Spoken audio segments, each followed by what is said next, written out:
There Get we it. go. Got it. Great. Okay. Welcome everyone to this class number 2 of the fall 2023 classes we're calling Healing of Music. So last week we started out with some very basic exercises just to kind of help everybody get into the snuff of playing the harp. And so we'll bypass that from now on. But I will review some of the exercises I added last week, which included some combining arpeggio with a simple melodic run. And these are all meant to be tools and ideas to help you in your efforts to improvise. So then we did parallel thirds and parallel sixth interval patterns. We're going to do a little bit more of that with the bass line and then inverting the and that led naturally last week into the first tune we started, which was Hunter Oberon, the lullaby for Hunter, our latest, well, not our latest grandchild anymore. Now there's a new one, which you'll hear about later on, because I've been working on a lullaby for her, a lullaby for Gigi. So she's our newest. Hunter is now almost 2.5 years old. And, well, no, he just turned 2 in August. So I composed this a year ago. Yeah, a year ago, the winter time.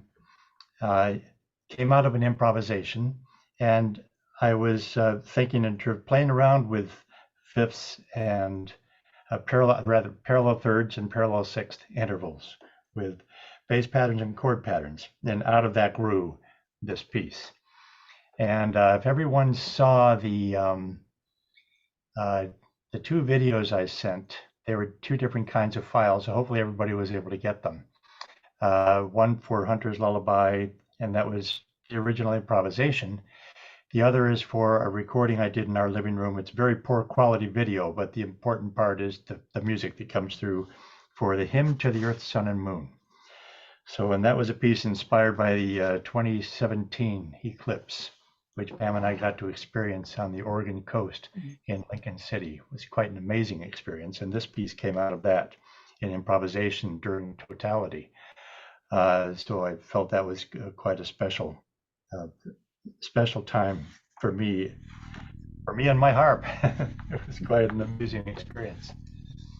So I'm going to share that with you, and we started the first part of the Hunter's Lullaby. So we'll just spend a little time doing the some of these exercises. Got a couple of new ones to throw in there just to help tweak your fingering, limber up your fingers, and then review the A part of Hunter. Hunter Oberon is what I've titled the piece, but it's really Lullaby for Hunter. Oberon is his middle name. And I just love that name. If you probably all know that the name Oberon comes from Shakespeare's A Midsummer Night's Dream, a king of the fairies.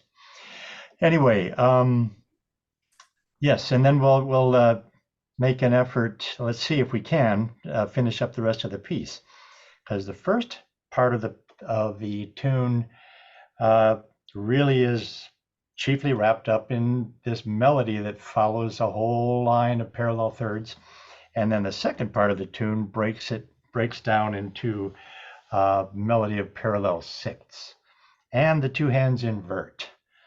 So if you happen to be looking at the music, the left hand is actually written in the treble clef, and the 2 hands are playing within each other. You'll see how this works.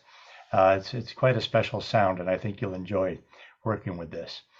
So we'll do some exercises to help you with all that, just to navigate that. And then there's a what I call the C part of the tune. Of course, these aren't listed out A, B, and C, but it'll become apparent. So it goes A, B, and C. The C part of the tune is where now your left hand is back down low, doing alternating octaves on the bass, and it's doing a descending scale with the sixth intervals, and then ascending back up again. And when it comes to the end of that, then we segue back into the opening section of the piece, back to the A part. And so the one thing that I did not write, have not written yet, and thought I would leave open for your interpretation at first, but I will write it out because I do have an outro, an ending for this piece. So I'll play it for you tonight so you can hear what I did, but first I will ask you what you think you would do to create a way to sort of wrap up the tune. What would be a nice way? Of course, you can just end it where it is by, it doesn't leave you on the one. So you've got to, at the end of that A section, after that suspended and release, but you're still not back to the home tone, the root.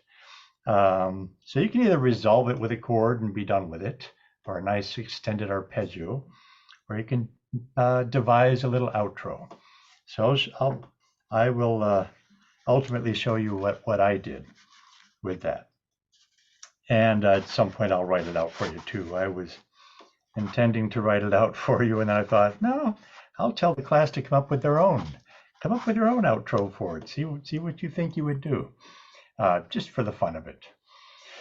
All right, so let's get to back to the exercises again. So again, remember we are in the key of C, and hopefully you've well, for those of you who weren't here last week because it was Halloween, so we had about half the class. Hopefully you've had a chance to review the video, but if not, we're going to review with kind of a quick review of what we did last week and then carry on.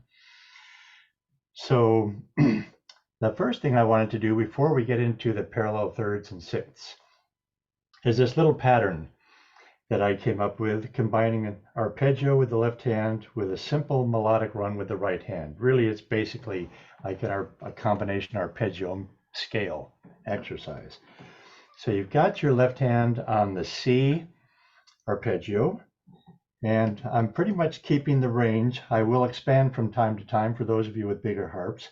So some of you have lap harps which range 3 octaves, basically from C below middle C, there's middle C, and then to 2 octaves above.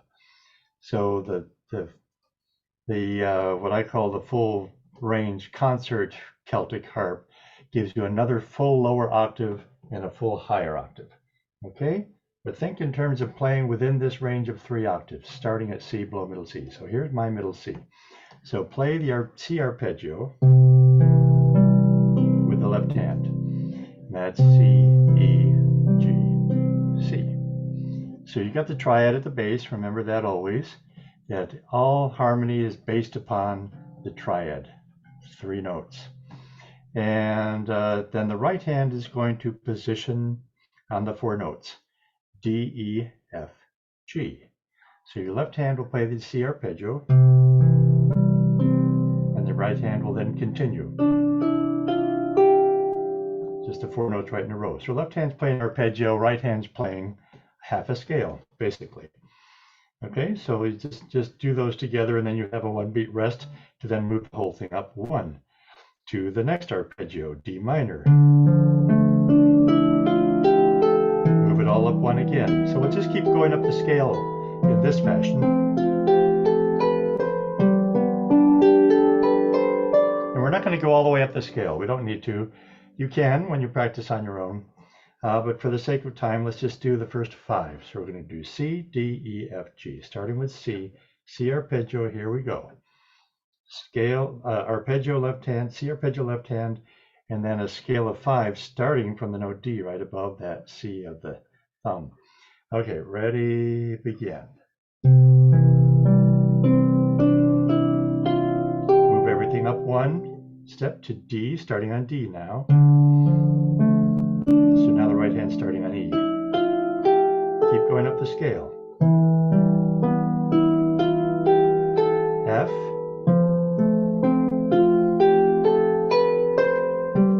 G. Okay, so all we're doing in the course of this is just putting together a wee little bit of harmony with a wee little bit of melody. And this is just getting the 2 hands used to the idea that one will play melody and one will play harmony, and usually it's the right hand doing melody and the left hand doing harmony. But as you will see later on in this hour, we can reverse those roles. So now just a very simple addition. We're going to take that exact same pattern, but now we're going to add one more note to the right hand by simply double thumbing one note higher. And here's what I mean.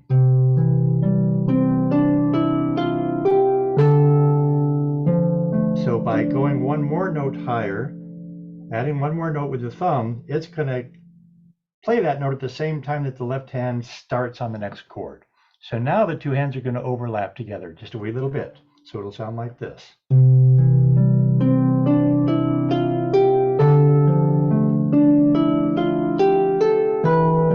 now both hands are playing at the same time, just on that one note.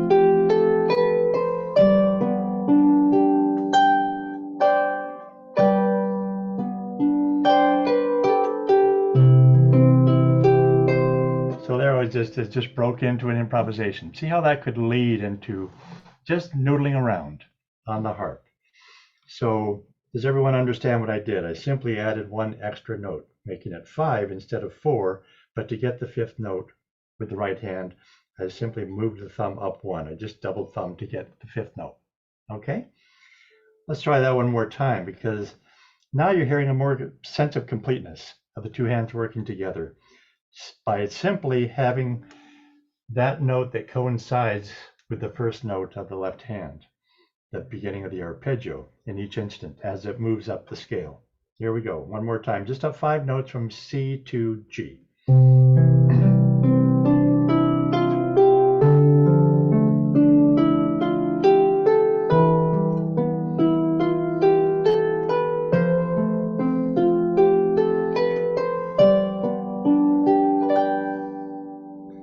And I'll bet I know it's going through some of your minds. Gee, that sounds like doe a deer, a female deer. From Sound of, I don't know if that went through any of your minds, but there's one point in there where I go, oh yeah, it kind of sounds a little bit like Do Re Mi from Sound of Music. Anyway, that was not my intention in creating the exercise, but you can sort of see how this can inspire ideas. Okay, that was all. So I came up with a with a pattern. I'm just going to show you, and if you get this or not, and I'll write it out if you like, but it's a nice kind of with one hand arpeggio melody, and you can combine a left hand part to it, but for now we're just going to do right hand. So now instead of just doing this, so I'm going to do this.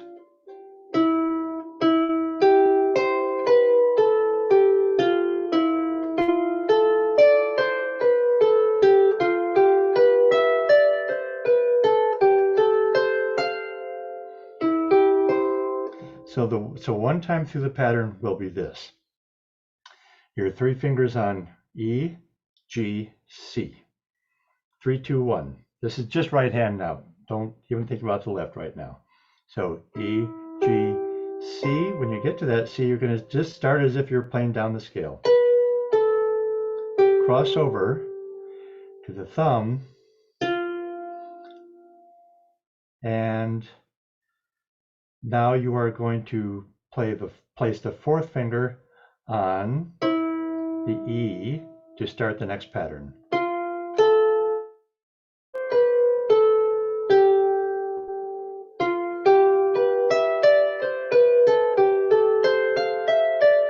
Okay, so let me explain that pattern one more time. One complete pattern is E, G, C down the scale, B, A, G, F. We crossed over to one with the F, but then you took the 4th finger to the E. That's the end of the pattern. So, and the reason the 4th finger is going back to that E, it started on E, you end on E. Now you're in position to get the next one higher. And now you're in position for the next one higher.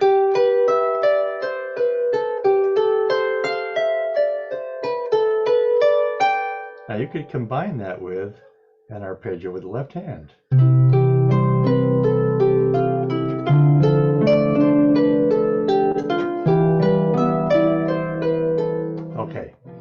Now, I don't want to labor this too much, and if you don't catch those notes of that pattern, don't worry about it. That's not key to everything else we're going to do. But I have one more like that for you. Okay, and instead of going up the arpeggio, now it's going to go down a third and then up the arpeggio. This one may actually be a little easier than the one I just showed you. So starting with the third finger, so in fact, it's four fingers are going to play the same four notes of the C arpeggio, but starting with the third finger on E. E, down to C, back to E, and up to G. C, when you get up to C, so it's, see how you're traversing the notes of the C arpeggio. When you get to the top C, that's when you start going down the scale.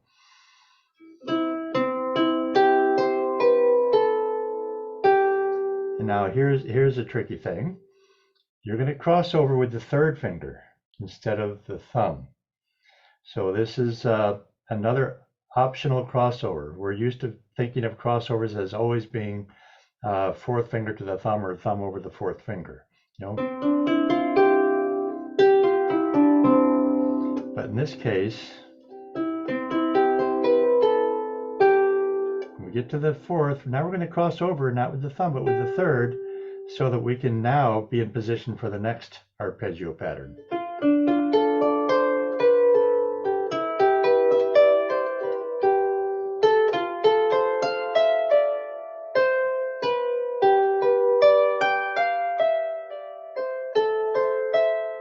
And so on.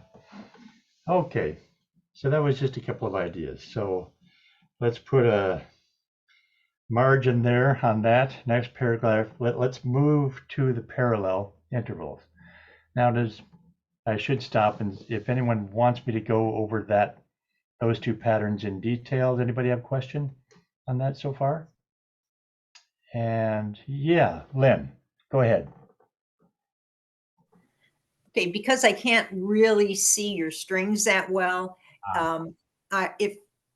if you could just write out just the beginning of those two, I can get it from there. I've got most of it.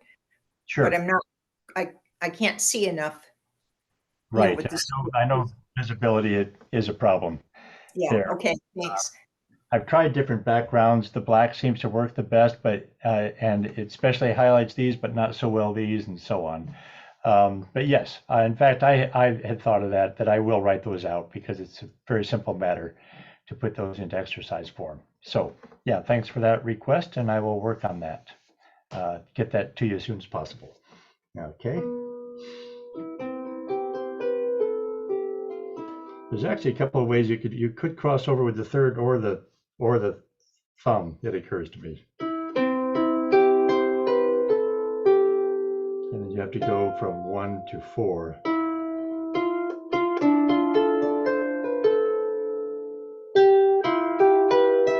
You can do it either way.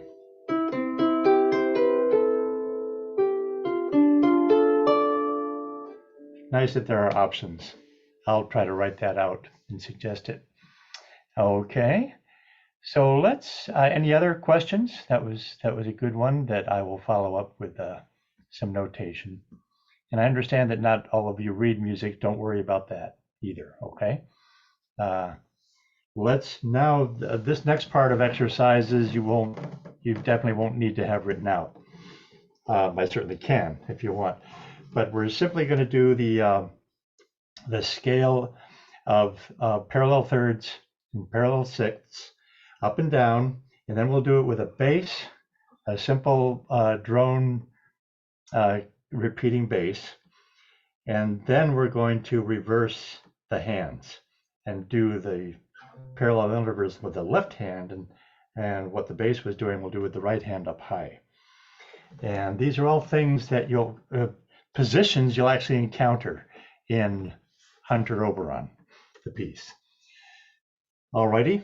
And again, I offer these exercises as windows to improvisation because it's exactly what I was doing when I set about to compose the piece. And I didn't really know what I was going to do. When I sit down with intent to create, for example, I have an actual mission. I'm not just improvising for the sake of improvising.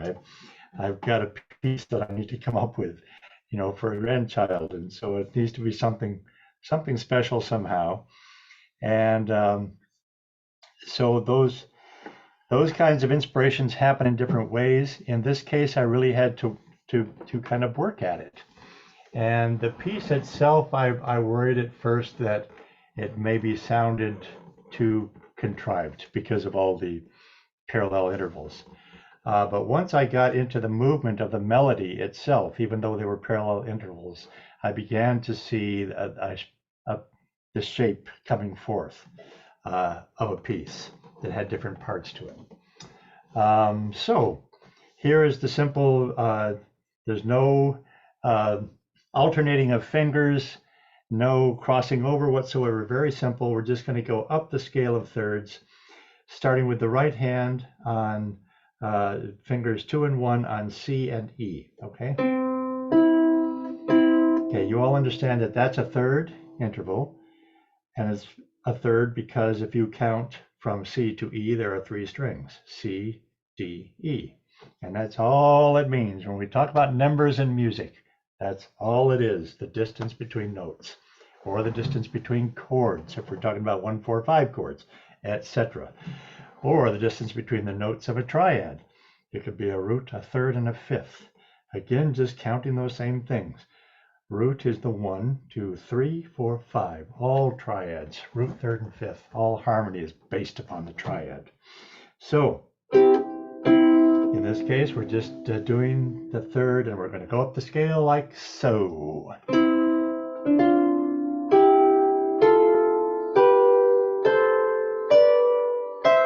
And back down again.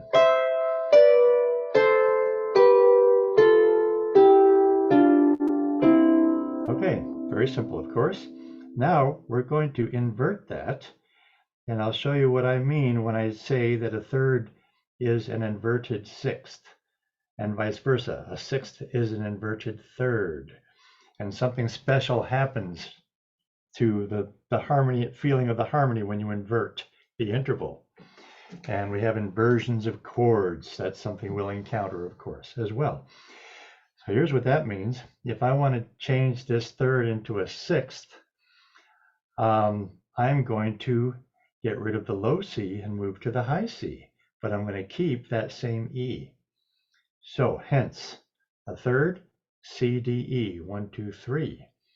But if I count up, if I go up to the octave, I think this is a good way to illustrate it. If I go, instead of starting in the low C, I go up to the high C, and then I count down from C to E, 1, 2, 3, 4, 5, 6. It becomes a sixth interval.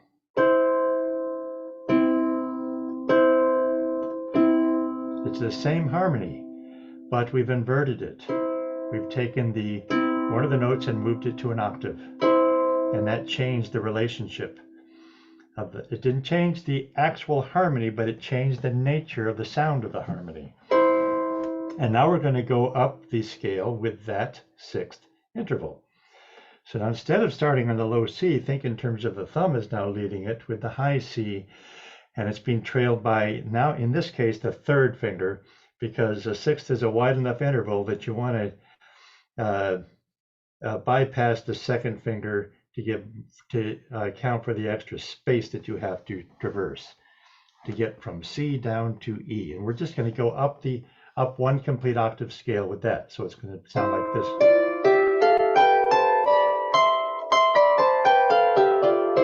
Okay, so let's go up the scale together. Ready, slowly begin.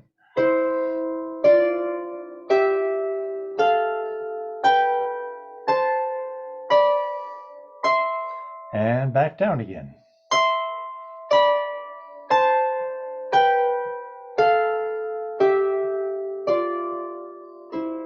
Okay, simple as that. So we've done the parallel third, done the parallel sixth. Now I want to do something like this. I'm going to add a bass line, not a bass line, just a simply bass drone.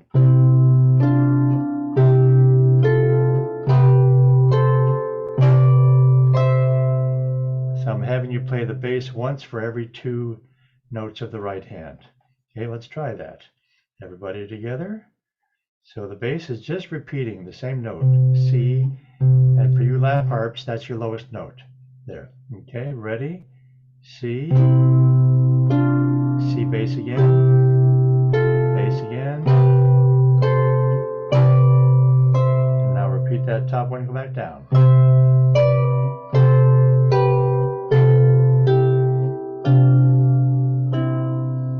Now, what I want you to do is to move the bass from C to G. 1, 2, 3, 4, 5. Now something interesting happens to the harmony of this same passage. So listen to it now when you change it to G.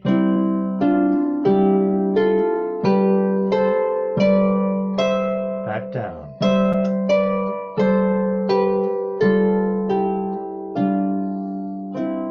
Everybody got that? Understand what I did there? Okay, just did the same thing, but I moved the bass from C up to G. Okay, now I'm going to go back to C, and now I want to do the same, all the same stuff, but now with the 6th interval instead of the 3rd. So it'll sound like this. And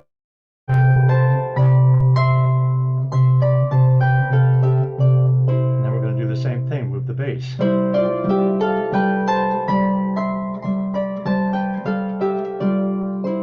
That was played very quickly just to illustrate. Now let's do it together. So with the C bass, remember it plays every other time that the right hand plays. Here we go. Got that one, got the bass. Here we go, up the scale.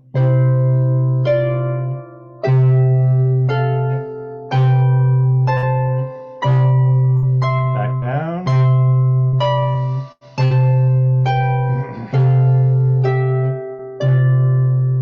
Now move the bass up to G. And do the same thing you just did with the right hand.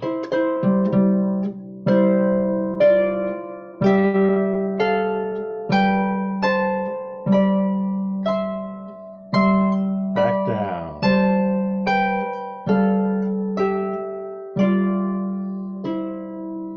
Okay, that's all I wanted you to do there, except that now I'm going to have you completely reverse the roles of the left hand.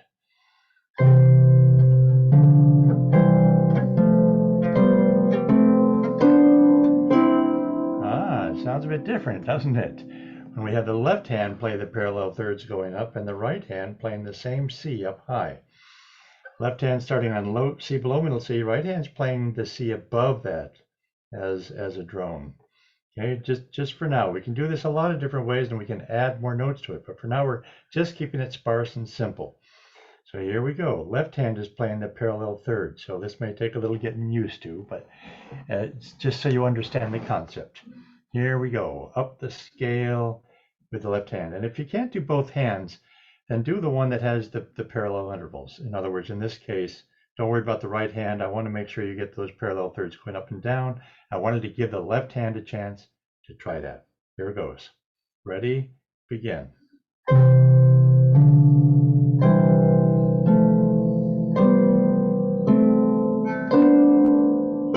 Back down.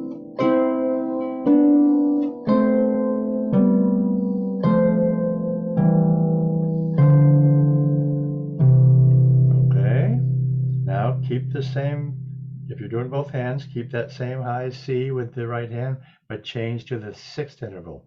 So instead of C to E with 2 to 1, now it's E to C, 3 to 1. So whereas before you had that, now you're going to be doing this. Ready? Ascending and descending. Begin.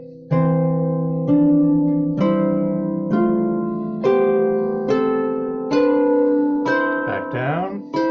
Now notice they're playing this, competing for that same C. Just let them fumble through that as best they can. I understand that they're colliding, and that's all right.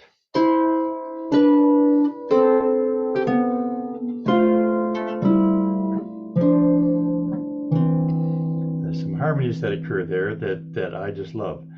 And now we're going to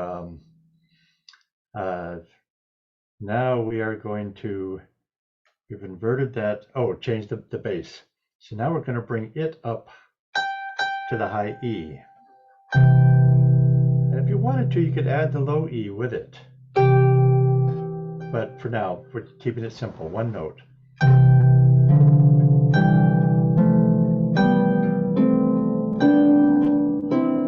Actually, let's do the E down here, G, sorry. So we did a high G, now we're doing the low G. The G, so remember the two different bass notes that we're playing around, only two different notes, the C and the G. The C is the root, that's the one, we're the key of C, right? So G is the fifth.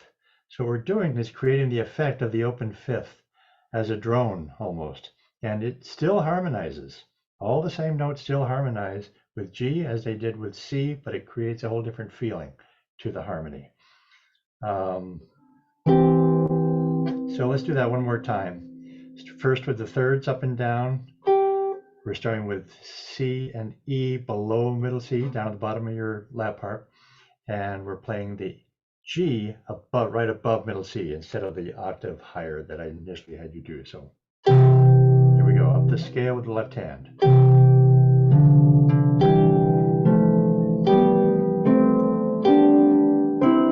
Back down.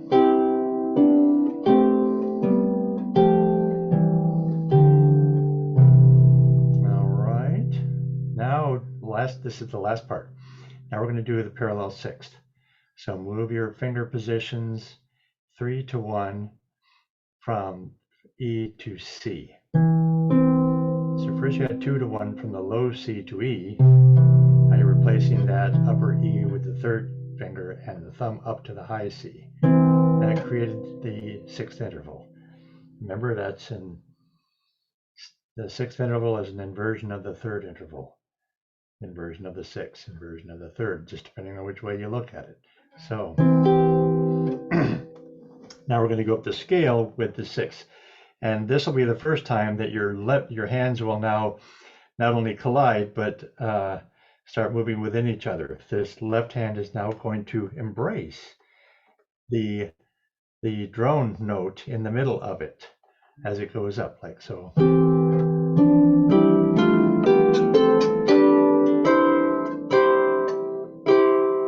So you could create some interesting harmonies and inversions here by doing this.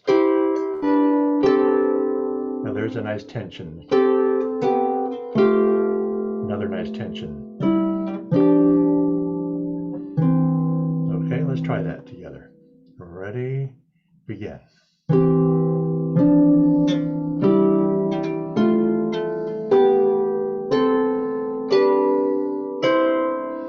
So see how now your right hand is surrounding the left hand. There are hands within hands, that's what I call that. Okay, this is going to occur quite a bit. In fact, right there is the spot where the right hand is doing this.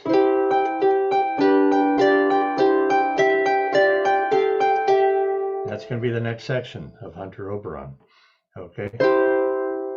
Now we're going to go back down the scale. So you're still playing right hand on the G above middle C. Left hand is surrounding it with the sixth interval from E up to C.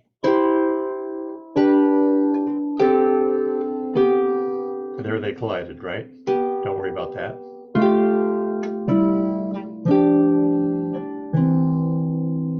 Okay, done. Does everybody understand that? So the first thing to remember is this idea of parallel intervals, the parallel thirds and the parallel sixths, those two things. And the only thing we were doing around that was then creating a bass to go with it as it goes up and down the scale. And then we inverted the two hands. So we then reversed. We did the scale with the left hand instead of the right hand, and we did the drone up high with the right hand. So we simply reversed roles. That's going to happen. All these things are going to happen in Hunter Oberon. Okay, so now we're going to, well, I should stop there and ask if there are any questions that people may have regarding this so far. I mean, some pretty simple concepts and hopefully in review. If you didn't catch all that, you'll be able to, catch up on it. And if not, feel free always to fire me questions, either by email. I'll even give you my cell phone if you want to call me. I haven't done that yet, but I intend to give you my cell phone number, just so you can reach me if you need to, if something comes up. But email is the best way for me. I check it all the time, every day. So I can always communicate that way. So I will allow 2 seconds silence. Raised eyebrows. Okay, so we're moving on. Here is Hunter Oberon. We started this last week. So we've got parallel. So first, just the right hand. So because this will feel familiar to us, we're going to be up a little higher. This is in the higher register of the harp. And all this works in the range of the lap harp, with the exception of one little place on the C part of the tune, which we can invert so we can make the whole thing fit on the lap harp. But in any case, here's how the melody starts.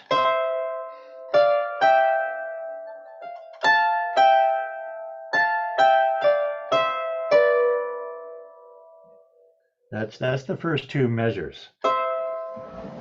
And if you are looking at the music, you'll see dotted notes. That's what gives it the da da da da da da da da da da da da da, instead of everything just being da da da da. Makes it more interesting when you can, in essence, syncopate the rhythm. Every time you're incorporating dotted notes, which tends to put the next note on the offbeat, you're essentially creating syncopation.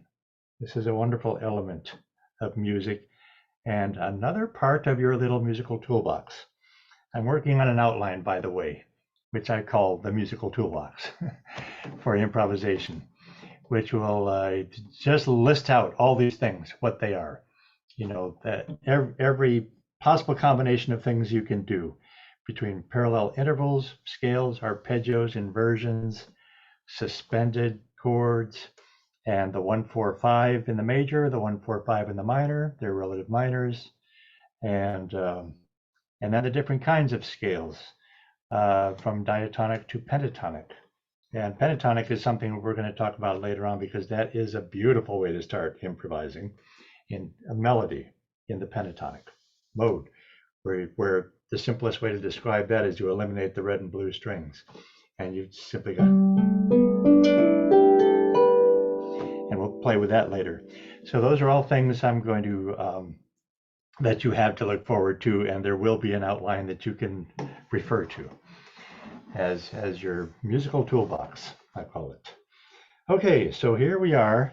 This is the beginning of the melody.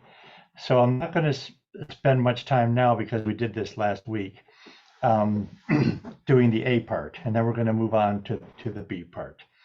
But I do want to focus again on the ending of the A part, which has these nice suspended resolved chords. I'll review that again, and then we shall carry on. Okay. So the right hand is playing the melody in thirds, as you can see.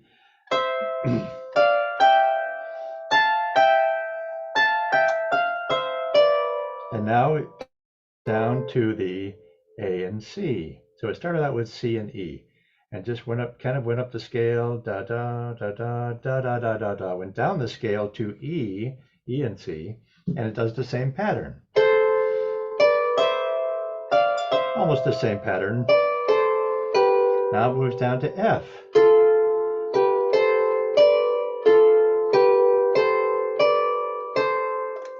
Here, and this is where it comes to the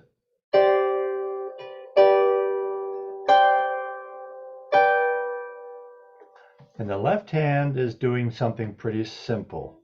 It's doing this wonderful pattern. It's another part of the musical toolbox where you can take a triad and break it up. Root followed by third and fifth. So the simple C triad, you're going to play the note C, follow it with E and G.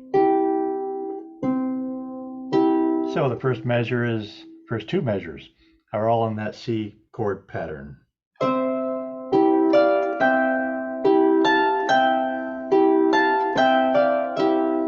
that may take a little time for some of you to get used to the dotted notes dancing around the rhythm of it. So it's 1, 2, 3, 4.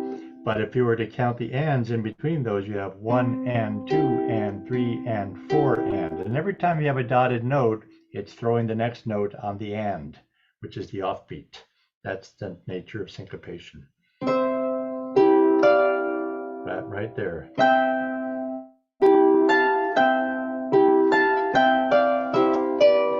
Now we move the chord down to the A minor, same pattern. So C, B, A.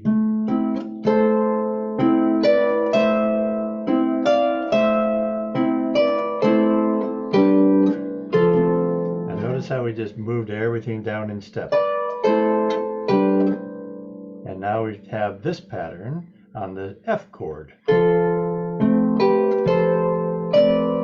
Now we move the chord, we do the same thing we just did with the right hand, but we moved the left hand down to the D minor from the F chord. And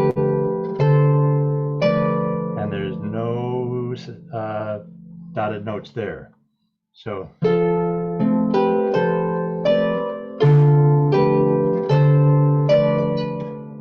here we come to, we break out of the thirds and we do a suspended.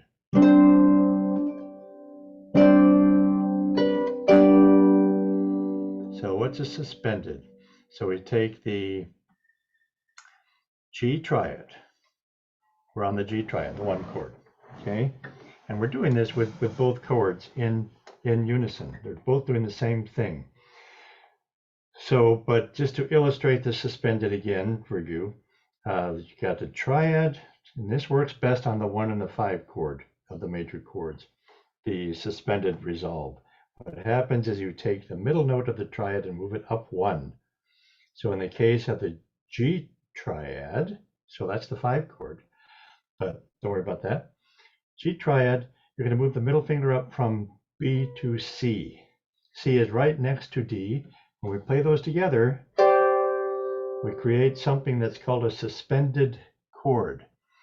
A suspended chord enters the ear, enters the mind, enters the soul, and the soul says, that sounds really interesting, but I really need it to resolve. And so you resolve it. You move that note back down to the triad. Suspended, resolve. We hear a suspended chord, we wait for it to resolve. And we won't stop, we won't move, we won't do anything until we hear it resolve. There's a fun story, I don't know if it's true or not, about Mozart's mother. The way she got him out of bed was to start playing the piano, and then she would hit a suspended chord, and she wouldn't resolve it. And poor little Mozart could not stand that. He'd leap out of bed and run down the stairs and come to the piano and bam, resolve the chord. And then he was out of bed. That's the power, though, of suspended chords and of music, by the way. And since we are ultimately, the overarching theme is the healing mystery of music. So there's a lot of interesting things that music does to us that we don't understand, but we feel and we know, we can nod in agreement to what we're experiencing, even though we can't put it into words what it is. So both hands are playing this suspended chord. And now something else lovely happens. We invert that. We now move the hands up to, instead of the triad, G, B, D, or, and well, the suspended resolve. Now, from the G triad, move that up to B, D, G. That's the first inversion. And now you take that to the suspended, you're moving again. What was the note in contention was the B. We moved it up one to C, and that created the suspension. So, in simple terms, we took the suspension in the root position, and then we moved it up to the first inversion. That's how I ended the phrase, and then went back to repeat.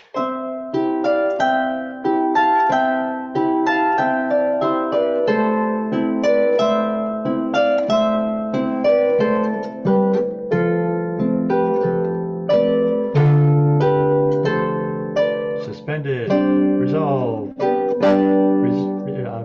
inverted.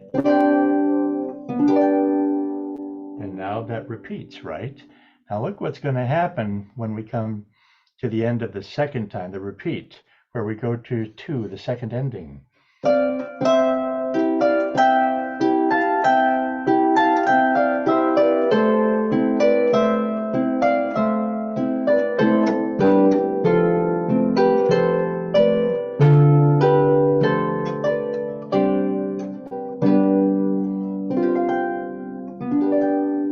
I did something a little differently there. I didn't quite do the same inversion of the suspended. I did a different suspended chord. I did a suspension of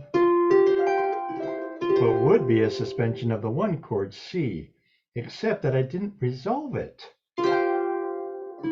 in C. I resolved it on the 5 chord. Why I did that, I don't know, but I've never done that before, but it seemed to work beautifully. And that's what I did. So I'll try to illustrate or just play for you the difference. So here's the first ending. Suspended, resolve, and now bring it up to invert it up here. When you invert it, it's still the same harmonies, the same effect. You just turn things upside down a little bit. So now, on the second ending, the same suspension resolve, but now I go up here, and I'll just tell you what the notes are. C, F, G, with both hands. But then, instead of, that would be the natural resolve for it, but I didn't do that. I went to an inversion of the G chord, which is B, D, G. And what I liked about that, and I think all this was part of sort of the, the rock tumbler of creativity at work, in me figuring out a way to make this move into the next section of the tune, which has now become the magical hands within hands, parallel sixths with an open fifth. Well, octave, playing in octaves, but the fifth tone from the tonic, from the key of G. So I'm now going to alternating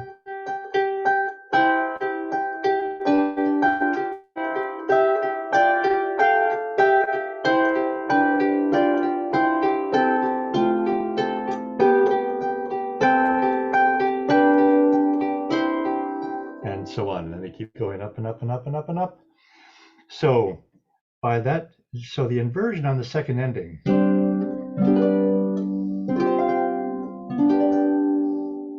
changing the nature of that suspension led nicely, so nicely into this. Okay? And I love all the inversions and all the harmonies that are interacting in that.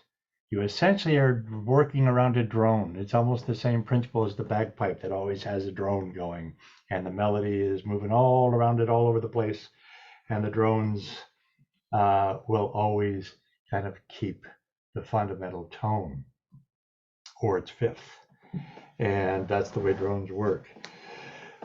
So I hope I'm making some sense out of this piece for you.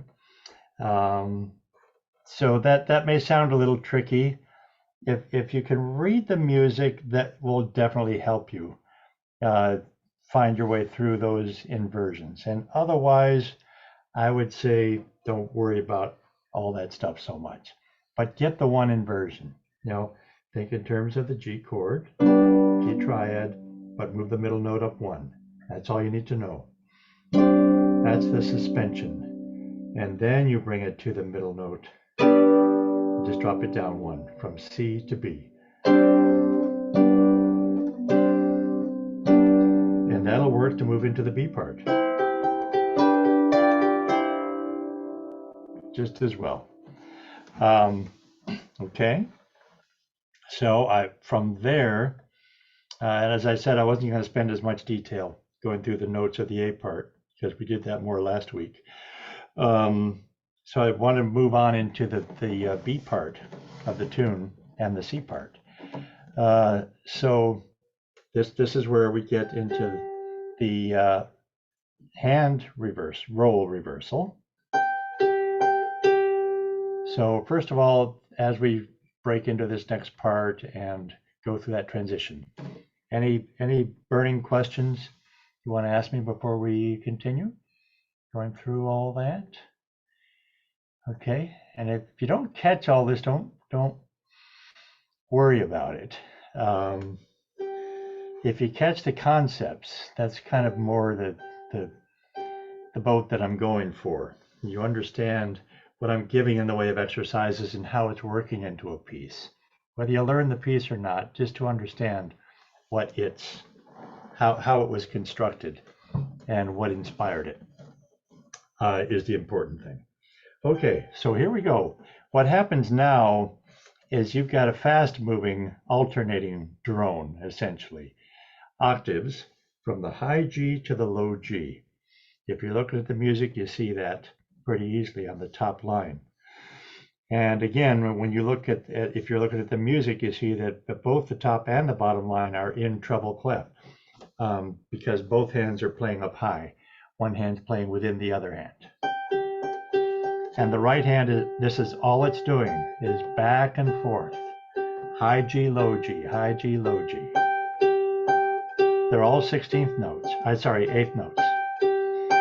So 1 and 2 and 3 and 4 and.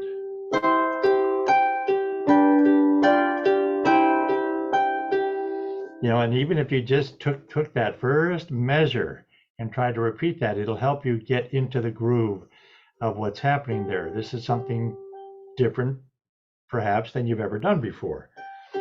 So now you literally are putting the melody into the role of the left hand, not the right hand. But the right hand is doing something very simple. It's just carrying on the same pattern, repeating over and over in octaves. High G, low G, high G, low G. And we're talking about way high G, the G closest to your highest C. And most of your lap harps, I do believe, go 2 notes higher up to the high E, just so you know you have 3 octaves plus 2 up there. But these are the notes. They're up high on the harp. And they're just going to go back and forth like that. And the first melody note, the 6th interval, is the C with the thumb down to E with the 3rd finger. Okay?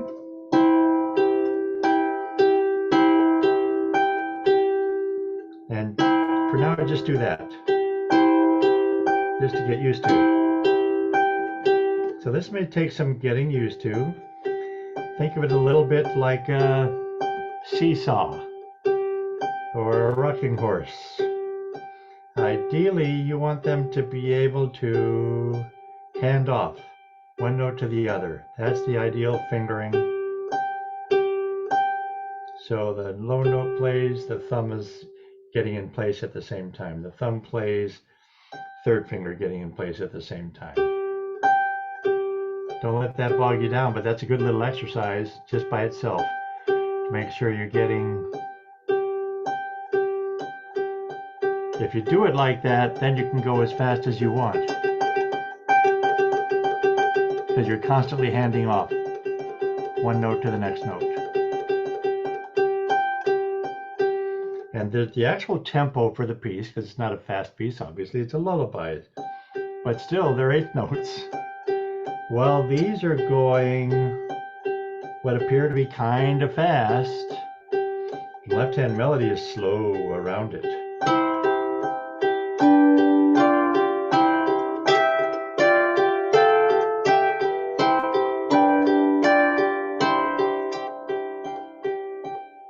So see how that fits together? Okay. So let's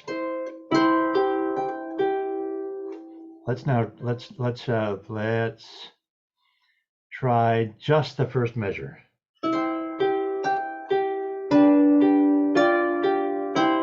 So, and here's what that is with the left hand by itself. Let's put the right hand down.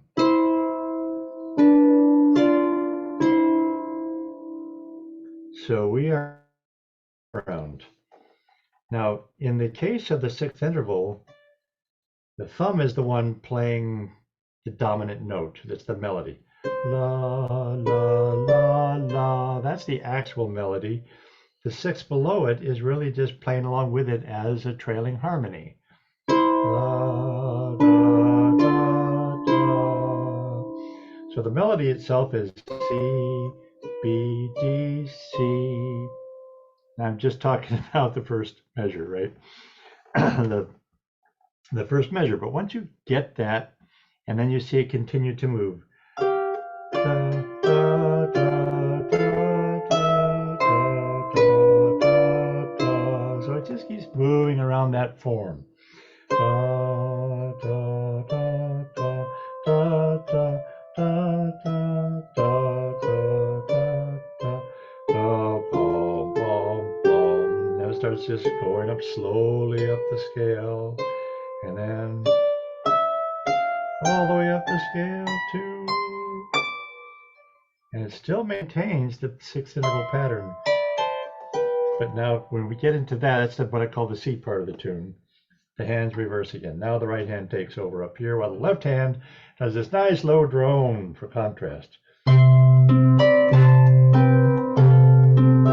if you got the bigger harp, go to the low G. And if you got a really big harp, go to the low C. Ah, that nice growly low C, but quickly back up.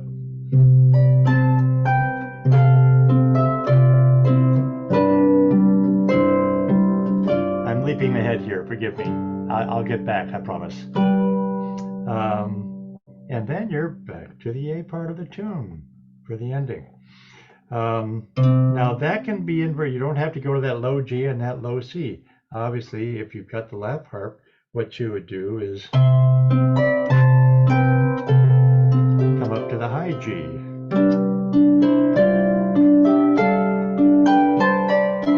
Or you could do, actually, yeah, hands within hands.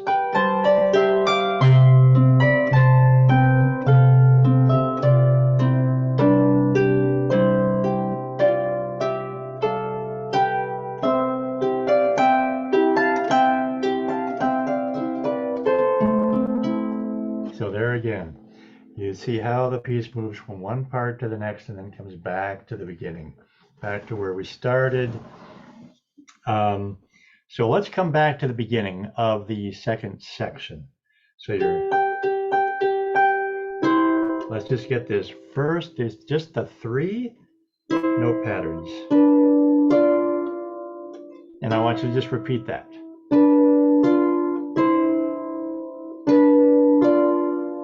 So those are the 3 notes, and then we're coming back to the C. So I'll call out the melody in terms of the higher note. So it's your thumb is your guide. C, B, D, and then back to C again. C is the long note, B short, D short, back to C. C is the long note. We're just repeating those 3 notes. That's all we're doing. And the reason for that is I want you to get used to how that fits in with this. Because once you can do that, and this is going twice as fast. dot, dot, 1 and 2 and 3 and 4 and just up and down, up and down, up and down. Octaves, G to G, G to G, G to G. Up, down, up, down, up, down, up, down. Da, da.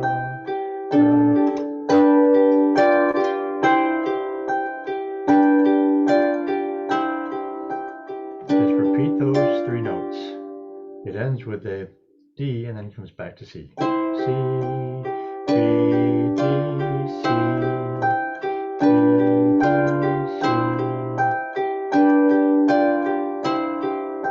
If you get that, literally, just that first measure, that it all automatically and already ropes you into the B part of this tune and what it feels like and what it does all the way through. So as we continue, now I'm going to continue.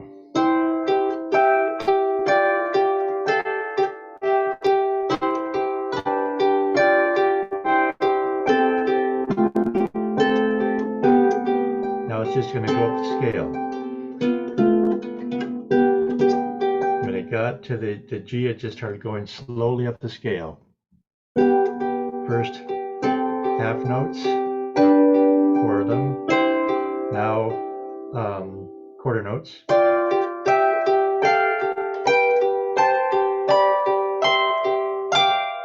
All the way up to D. We went 1 note higher than the tonic, than the C, in order to transition into this third part of the tune. And right there is where all of a sudden the hands pull a quick switcheroo. Now the right hand is playing this. It just drops down 1, still doing 6th intervals, but and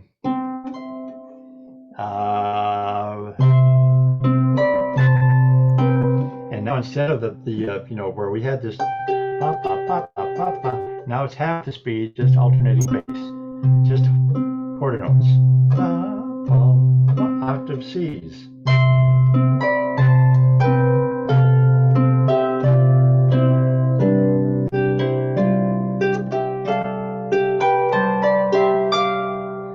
So do you see my device there is really quite simple. I'm just going down the scale and back up again. Da da da da da da da da. There was a scale. Da da da da da da da da. Perfect scale, except with dotted notes. And then down 1 more. Da da da da da da da da da da. Da da da da da da da da da. So same scale back up, but with a lower note and a higher note. Then it goes back down again. Da da da da da da da da.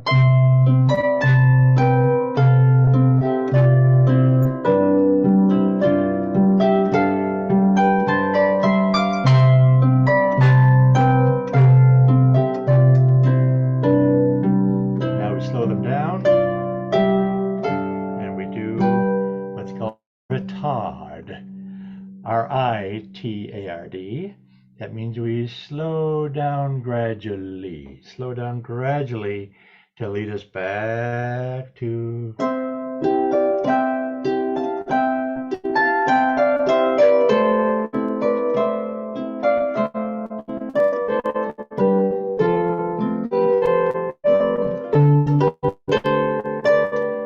There's a suspended. No, actually, we don't do the normal inversion of suspended anymore because now we're sorry, I don't remember that repeats. That probably repeats. Yes, and we are at the end of our hour. By Jove, that happened rather more quickly than I expected. So I didn't go in great detail over the individual notes of that. For those of you, here's where, of course, where sight reading comes in real handy. And but I do like you, even for those who sight read, I like for everyone to get to the point where they can memorize a piece of music. And here's sort of the predicament. If we were working in person one-on-one, I would go in more detail for those who are learning by ear, what the specific notes are, going over it slowly, each section slowly, and repeating. And that's the key, repeating each section slowly, slowly. So if anyone, of you, closer to the beginner stage wants to learn this piece, I would say it's in your range and capability to do so. It just may take a while. And again, as always, you take it in small sections, either one measure or two measures at a time, and repetition of those measures. So what I've really done is kind of given you more of an overview of the piece. So without taking you way far out of time, I'm going to show you what I came up with for an ending, an outro. Okay? Because this tune, as you hear, it goes back to the A part. So we go through that whole nice da da da da da dee dee dee da da da.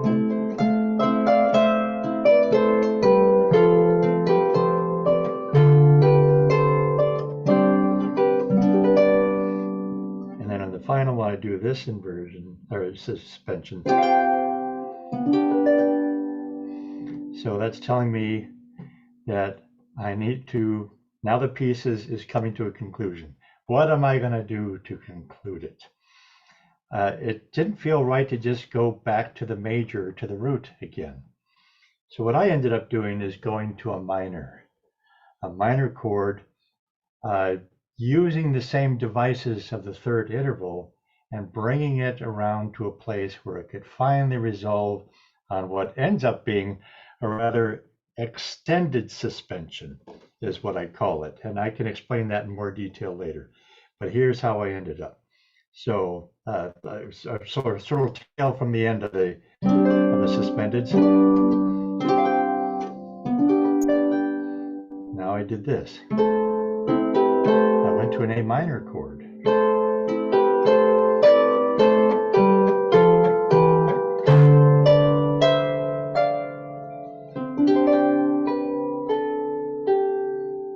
And then I came to a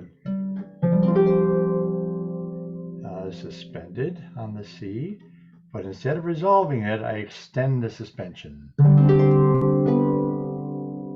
And then I finally concluded with a rolled chord, a rolled grand C chord gently. 4 fingers of both hands, so not just C to C, but C one note more up to the high E, the third interval. Okay, so I'll show you what that sounds like without interrupting it.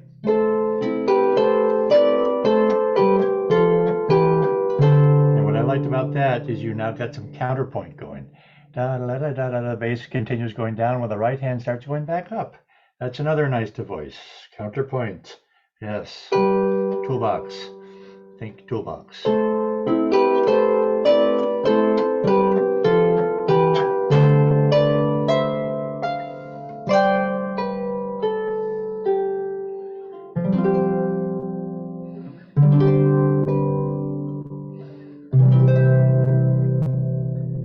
Kind of putting the whole piece into grand suspension at the end, slowing it down and finishing it off with a gently rolled big C chord. And so that's how I brought the piece to a conclusion, which is not fully written out on this. So I promise you I will, because it is my intention, was my intention to write out that what I call an outro. There's still a little debate in our music studio world whether outro is a real word, but it is. There's an intro, there's an outro, right? Where there's an intro, there's got to be an outro. What goes up must go down, right? So I've used the device of the outro on a lot of my pieces, but not all of them. And it's not all pieces call for it, but some do. And it's just a matter of feeling out what the piece is telling you. What does it want? And that's a rather mysterious way to put it, because what is it? Who are you talking to? That mysterious thing called Inspiration, Imagination, Intuition. Where does it come from? Where does it go? Where does it live? So, any questions? I've taken us 10 minutes over time, but wanted to just kind of bring that piece to a conclusion. Obviously now we haven't gotten, we didn't get a start on him to the Earth, Sun, and Moon, so it'll be good to start right off next week with that. Does anybody have any particular questions about anything? Yes, Jane, go ahead. Have you recorded this? I haven't actually. Are you going to? I need to because I now have enough new pieces since the last recording we did, to create another album. Awesome. And the thought of going into the studio again sort of gives me the shivers. That's the only trouble. I've got to get over my my thought of, no, I've already done my last album. I don't want to go into the studio yet. But it's true. I really do have pieces I need to record, and Freya's Lullaby is one of those too. Uh, Probably most of you haven't heard. I played it at Yuletide 2 years ago. Yes. So the only recording of it now, what I will do is put it on a video. I haven't. We have a YouTube channel, where I've recorded these things in our living room. So, and if that ends up being the only way it gets preserved, then so be it. But I will do that, and I'll do the same thing with the other pieces. I am going to give you a glimpse of Gigi's piece later on in the course.